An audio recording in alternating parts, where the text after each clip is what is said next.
شکریہ.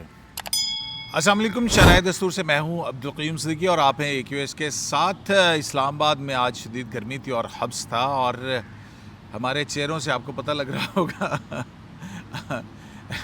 Energy level کافی down ہے. میرے ساتھ طیب بلوچ اور جہانزیب عباسی. تو آج جو ہے وہ ایک تو اسلام آباد ہائی کورٹ کے اندر ایک مقدمہ تھا ماسٹر آف راسٹر کا, اس پر بات کریں گے. اور اس کے علاوہ جو ہے وہ طیب بلوچ اڈیالہ میں, اور وہاں پہ ان کی ڈیوٹی تھی اڈیالہ کے باہر. آج کیا ہوا اور وہاں پہ جو توشہ خانہ کیس ہے اس میں کیا ڈیولپمنٹ ہے اس پر بات کریں گے. اور تیسرا جو ہے وہ سپر ٹیکس کا کیس بھی ہوا ہے اور اس میں بھی اس کی سماعت بھی آج ہوئی ہے, تو وہ کل تک کے لیے ملتوی کر دی گئی ہے. تو جناب طیب بلوچ سے شروع کریں اگر آپ اجازت دیں تو. طیب بلوچ صاحب آج کل ویسے صحافی بھی ہیں, آج کل طیب بلوچ صاحب ویسے بھی چھائے ہوئے ہیں, تو میرے خیال میں طیب بلوچ صاحب سے ہی شروع کرنا چاہیے. اور ڈیولپمنٹ آج کل زیادہ تر وہ اڈیالہ جیل میں ہے نا. ہاں, وہاں پہ توشہ خانہ 2 ہے میرے خیال میں کیس. تو طیب کیا آج کی وہ تھی. اچھا یار, اس کی طرف جانے سے پہلے میں عباسی صاحب ایک کچھ صحافیوں کی طرف سے یہ جو ہے نا مجھے سمجھ نہیں آ رہی کہ وہ یہ کیا کہہ رہے ہیں کہ طیب ادھر کیوں جاتا ہے. طیب تو کورٹ رپورٹر ہے, تو یہ مجھے آپ بتائیں گے کہ یہ کس کے بس میں ہوتا ہے کہ کہاں جانا ہے کہاں نہیں جانا ہے اپنی بیٹ کے ہوا. یہ کیا طریقہ کار ہوتا ہے ہمارے یہاں. جب میں آپ سے کہتا ہوں کہ یار آپ آ جائیں تو آپ کہتے ہیں یار میری آج ڈیسک پہ ڈیوٹی لگی. یہ کیا طریقہ ہوتا ہے اور یہ کیا تنقید ہے کہ ایک رپورٹر کا فلاں جگہ پہ کیوں موجود ہے. قیوم صدیقی صاحب, ہمارے بہت سارے اسلام آباد ہائی کورٹ کور کرنے والے رپورٹر سپریم کورٹ آتے ہیں کوئی ایونٹ ہو. میں خود آج اسلام آباد ہائی کورٹ میں گیا تھا. وہاں پہ ایک کیس تھا جس کو میں نے سوچا کہ میں نے اس کو کور کرنا ہے. ایک طریقہ یہ ہوتا ہے کہ ایک رپورٹر خود سے, وہ ایک ایونٹ اتنا بڑا ہوتا ہے کہ وہ چاہتا ہے کہ یار میں اس کو دیکھوں, میں اس کو کور کروں. ہم رضاکارانہ طور کے اوپر کسی بھی ایونٹ کے اوپر کوئی جلسہ ہو رہا ہے, کوئی پروٹیسٹ ہو رہا ہے, کوئی ایسا ایونٹ ہے جہاں پہ ہم چاہتے ہیں کہ یار یہ ہمارے فیلڈ سے متعلقہ ہے, ہمیں سمجھنا چاہیے, اس لیے ہم جاتے ہیں. کیا ڈیولپمنٹس ہو رہی ہیں, اپ ٹو ڈیٹ رہنا چاہیے. ایک تو یہ طریقہ ہوتا ہے. دوسرا طریقہ یہ ہوتا ہے پابندی ہوتی ہے کسی صحافی پہ کہ کہیں جائے یا کہیں نہیں جائے. بالکل. میں نے آپ کو اپنی آج مثال دی کہ میں سپریم کورٹ کور کرتا ہوں, لیکن اسلام آباد ہائی کورٹ میں جب بھی کوئی امپورٹنٹ کیس ہو تو میں جاتا ہوں. بعضوں کا ڈیوٹی ہوتی ہے اور بعضوں کا ڈیوٹی نہیں ہوتی. ایک تو ہوتا ہے یہ سنیریو. دوسرا سنیریو قیوم صدیقی صاحب یہ ہوتا ہے کہ آپ کو اسائن کر دیا جاتا ہے. اب کہ جی آپ نے فلاں جگہ پہ میڈیا ٹاک کور کرنی ہے, آپ نے فلاں کیس کور کرنا ہے. بعض اوقات 2 3 رپورٹرز اور بعض اوقات 5 رپورٹرز بھی اسائن ہوتے ہیں کسی ایونٹ کے اوپر. کوئی بہت بڑی ڈیولپمنٹ, اب جیسے جو ریگولر بیٹ نہیں کر رہے جی وہ بھی جاتے ہیں.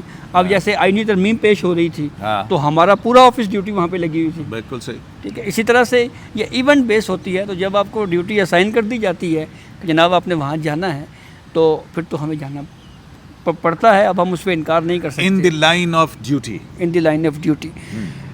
اصل میرے خیال میں ڈیبیٹ جو ہے وہ غلط سمت ہے. پہلا سوال جس کے اوپر میرا اعتراض, جو ڈیبیٹ جو اس وقت چل رہی ہے اس پہ یہ ہے کہ دیکھیں اب تشدد جو ہے وہ کسی بھی صورت کے اوپر آپ اس کو سپورٹ نہیں کر سکتے. ایک صحافی نے سوال کیا, آپ کو اس صحافی کے کیے ہوئے سوال کے اوپر اعتراض ہے, آپ بات کے ذریعے کہیں, آپ کہیں کہ یار آپ نے یہ سوال کیا ہے, ہم اس کا جواب نہیں دیتے. لیکن صحافی اگر سوال کرتا ہے تو اس کا یہ مطلب تو نہیں ہے نا کہ گن پوائنٹ پہ ایک صحافی بندوق لے کے کھڑا ہو جاتا ہے, کہتا ہے نہیں جی نہیں آپ نے جواب دینا ہی دینا ہے, اور اگر آپ جواب نہیں دیں گے تو ہم آپ کو یہاں سے جانے نہیں دیں گے. بھائی آپ نے سوال کیا, اگلا کہے جی نو کمنٹ, بات ختم. وہ کہے جی کہ یار تم چھوڑو, آپ بتائیں جی آپ کا کیا سوال ہے. ایسے بھی ہوتا ہے.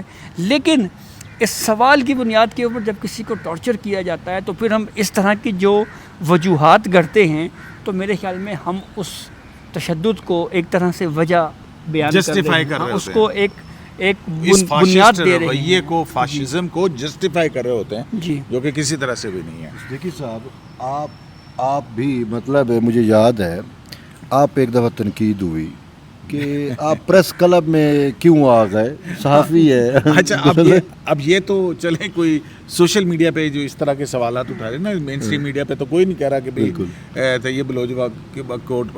اچھا میرے حوالے سے تو باقاعدہ طور پر ARY نیوز، جس کو آپ آرگنائزیشن کہتے ہیں، نیوز میڈیا آرگنائزیشن، اور طیب صاحب بول ٹی وی بھی آپ کا. جی اس ٹائم کا بول، آپ کا آج کا بول ڈیفرنٹ، وہ والا بول، مسئلہ ہے، وہ والا وہ والا بول جی.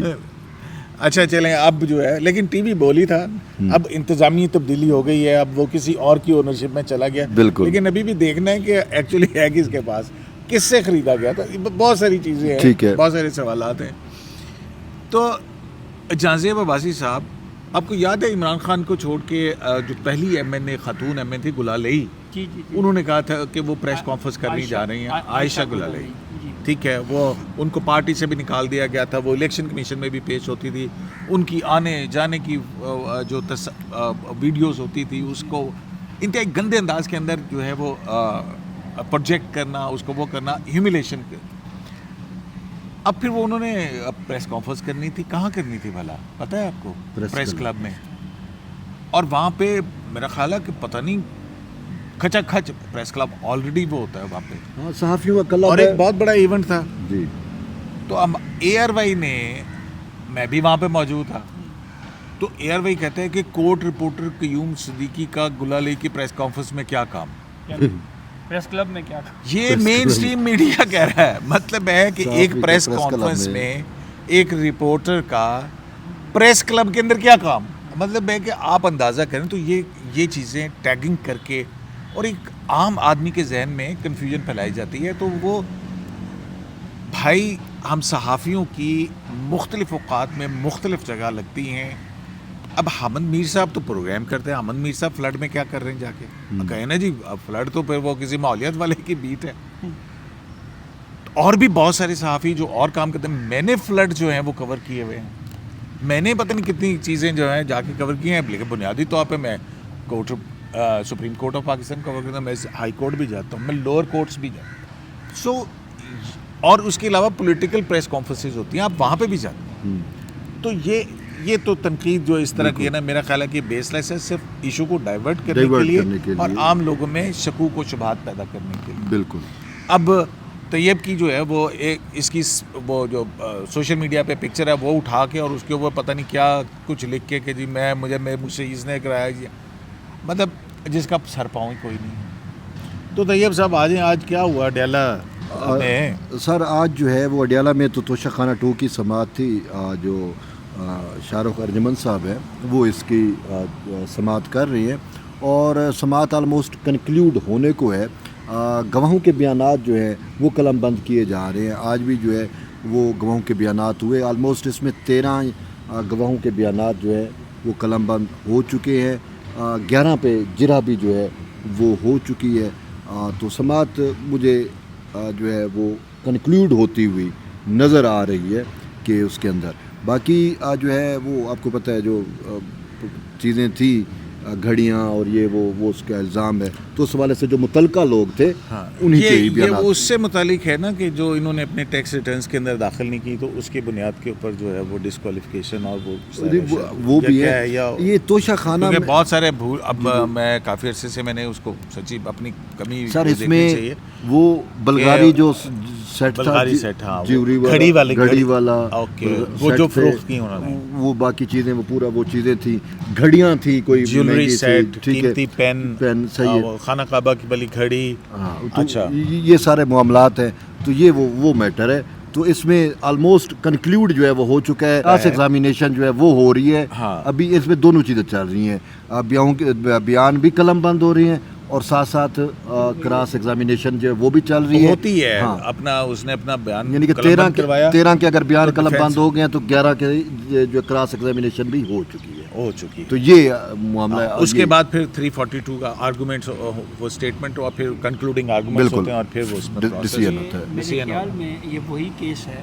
یہ میں سمجھ گیا ہوں کیونکہ جو ڈیکلریشن والا معاملہ تھا نا اس کے اوپر تو ہو گیا تھا، وہ ہائی کورٹ نے ان کو وہ کر دیا ہوا ہے. لیکن یہ دوسرا کیس ہے کہ یہ جو توشہ خانہ کے اندر اور یہ آپ کو یاد ہوگا کہ جب نیب ترمیم والا معاملے کو سپریم کورٹ نے انٹرا کورٹ اپیل والے معاملے میں جب درست قرار دیا سپریم کورٹ نے کہ نیب ترمیم درست ہیں، تو سب سے پہلے جو درخواست آئی تھی وہ عمران خان صاحب کی آئی تھی اور اسی کیس اور میں کہا تھا جی کہ یہ نیب کے ان ترامیم کی روشنی میں یہ کیس نیب کی اختیاری سماعت میں فال نہیں کرتا، تو پھر یہ کیس ٹرانسفر ہوا تھا. تو یہ پہلی درخواست عمران خان صاحب کی ہی تھی. ہاں، اور مطلب ہے کہ نیب ترامیم سے فائدہ اٹھانے والے پہلے سیاسی اور قومی رہنما جناب عمران خان صاحب، جی جو کہ خود انہوں نے ساری یہاں پہ چیلنج سپریم کی کورٹ تھی، میں چیلنج چیلنج کیے ہوئے تھے. جی تو بہرحال یہ ان کا وہ تو این آر او سے فائدہ اٹھانے کے لیے بھی آصف زرداری صاحب اور ادھر سندھ ہائی کورٹ میں درخواستیں کی تھی. آپ کو یاد ہے نا جی جب جی نیشنل ریکنسلیشن آرڈیننس آیا تھا، وہ تو پھر بعد میں کیونکہ سپریم کورٹ نے اس کو انکانسٹیٹیوشنل ڈکلیئر کر دیا تھا، پھر تو اس کی وجہ سے پھر دوبارہ دوبارہ کیسز اوپن ہو گئے تھے. تو طیب پھر آج پھر کوئی پریس کانفرنس ہوئی، آج کیا ہوا؟ آج بیسیکلی جو ہے وہ پریس کانفرنس تو نہیں ہوئی. برسٹر گوہر ہے جو چیئرمین ہے، انہوں نے تو مجھ سے معذرت بھی کی، معافی بھی مانگی اور اعتراف بھی کیا، تسلیم بھی کر لیا کہ آپ سے زیادتی ہوئی ہے اور جو مارا گیا، اور وہ کہہ رہے ہیں میں تو اس پہ بلیو نہیں کرتا.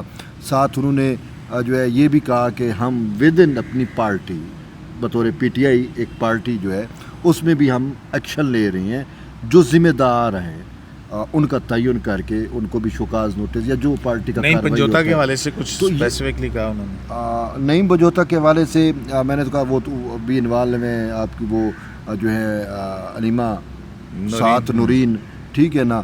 تو اب وہ پتہ نہیں ان کی پارٹی ممبر پارٹی ہے میں نہیں ہے، رکنیت پارٹی ہے ڈسپلن ہے نہیں نہیں ہے. تو بہرحال ہے. وہ جو پارٹی اچھا پھر وہ پارٹی ٹرولنگ کی دار نہیں. سب سے اہم چیز تھی ٹرولنگ جو ہوتی ہے نا، اس پہ انہوں نے کہا کہ وہ تو میرے خلاف بھی ہوتی ہے، میں نے بھی کمنٹ بند کیے ہوئے ہیں، ٹھیک ہے. تو بہت ساری چیزیں کہتے ہیں ہماری پارٹی میں بھی شر پسند عناصر ہے. بیرسٹر گور نے اپنا ایکس رے کارڈ لیا میں ساڈا بھی یہی مسئلہ ہے. ہاں وہ ایک جنرل مسئلہ ہے، ان کے ایٹیچیوڈ کا مسئلہ ہے پی ٹی آئی والوں کا نا. نہیں لیکن بڑا سیریس ایشو ہے. اور بالکل. آج قائمہ کمیٹی کا اجلاس تھا سینٹ کی. بیرسٹر علی ظفر جو سینیٹر ہیں پاکستان تحریک انصاف کے، ان کی سربراہی کے اندر، اور وہاں پہ سینیٹر عرفان صدیقی تھے، فیصل وہ نہیں ہے جو انفارمیشن بھی رہے تھے پی ٹی آئی کے، کیا فیصل جاوید فیصل جاوید تھے، انفارمیشن منسٹر تھے. ہاں وہ ڈی جے بالکل وہاں پہ سوشل وہ جو نئی اتھارٹی بنی ہے NCCI، اس کے ڈی جی بھی تھے. اور وہ کافی وہاں پہ جو ہے وہ سوال جواب ہوئے تھے. جو مقدمات بنے ہیں سائبر کرائم کے حوالے سے کتنے بنے ہیں، صحافیوں کے خلاف کتنے ہیں. بتایا گیا کہ 10 صحافیوں کے خلاف ہیں مقدمات، اور میرا خیال میں 372 کے قریب ایسے تھے جو اس اتھارٹی کے سے پہلے جو ہے وہ کیے تھے. تو اس پہ پھر علی ظفر نے یہ جو ہے وہ یہ کہا کہ یہ والا معاملہ جو ہے دیکھنے کا، اس پہ دیکھا جائے کہ یہ کیسے، اگر ایک ادارے کو اختیار ہی نہیں ہے کسی جرم کی کوگنیزنس کا، تو وہ کورم نان جوڈس ہوتا ہے. جی تو ان کا کیا کیا جائے گا. تو پھر وہاں پہ سینیٹر پرویز رشید اور عرفان صدیقی صاحب اور 2 اور بھی تھے، سینیٹر سرمد صاحب ہیں اور ایک مہدی صاحب ہے، سینیٹر مہدی صاحب پیپلز پارٹی کے پاکستان پیپلز پارٹی کے. یہ 4 سینیٹرز جو ہیں وہ اس کمیٹی کے اندر اپوزیشن اور حکمران وہ سارے مطلب ان کے نمائندے تھے وہاں پہ. تو پھر وہاں پہ جو ہے وہ انہوں نے جو NCCI تھی اس سے ہوا. وہاں پہ بڑی ایک بات پتہ لگی کہ لوگ اسکیم کرتے ہیں، اسکیم کس طرح سے ہوتا ہے، اس کے لیے کیا اقدامات لیے جا رہے ہیں اس پہ. تو مجھے وہاں پہ جو DG NCCI تھے اور وہ جو بریف کر رہے تھے، انہوں نے فیکٹس اینڈ فگرز ہی دیے. وہ تھا. پھر وہاں پہ طیب بلوچ سے بھی پوچھا گیا. رضوان رضی کا بھی میٹر جو ہے وہ وہاں پہ وہ سینٹر سزاد نے اٹھایا تھا، اور پھر اس کے اوپر ان کا یہ کہنا تھا کہ وہ کیا جائے. نہیں، آپ نے وہاں پہ صحیح معاملہ اٹھایا جو ہے وہ مدعی بنے اس معاملے کے اندر. تو اس پہ پھر عرفان صدیقی صاحب جو ہیں انہوں نے بھی کہا کہ یہ اس طرح سے صوبائیت کو مزید ہوا ملے گی. آپ نے بھی اس پہ کہا، علی ظفر آپ نے جو کہا ہے قابل مذمت ہے، لیکن مجھے یہ تو جو چھوڑ دینا یار. یہ جو ہو رہا ہے نا ریاست، سینیٹر علی ظفر نے بھی کہا کہ یہ اس کمیٹی کا اختیار نہیں ہے کہ کسی ہم ریاست کو کہیں کہ وہ مدعی بنے. ہاں بالکل بھائی ٹھیک ہے، اس میں انڈیویجول اگر کوئی کرتا ہے یا وہ ان کی اپنی ہے، لیکن ریاست جب لیول پہ کوئی چیز آئے گی تو اس کا وہ پھر انہوں نے یہی بلڈ ہوئی کہ ریاست نہیں ہونی چاہیے تھی. تو بس وہی میں نے تو فیکٹس بتانا چاہ رہے تھے جو تھے وہ پھر روک دیا انہوں نے. وہ پھر روک دیا علی ظفر صاحب نے، سنے کافی سارے. اور پھر اینڈ پہ انہوں نے کہا کہ طیب اب آپ بول رہے ہو تو پھر ہمیں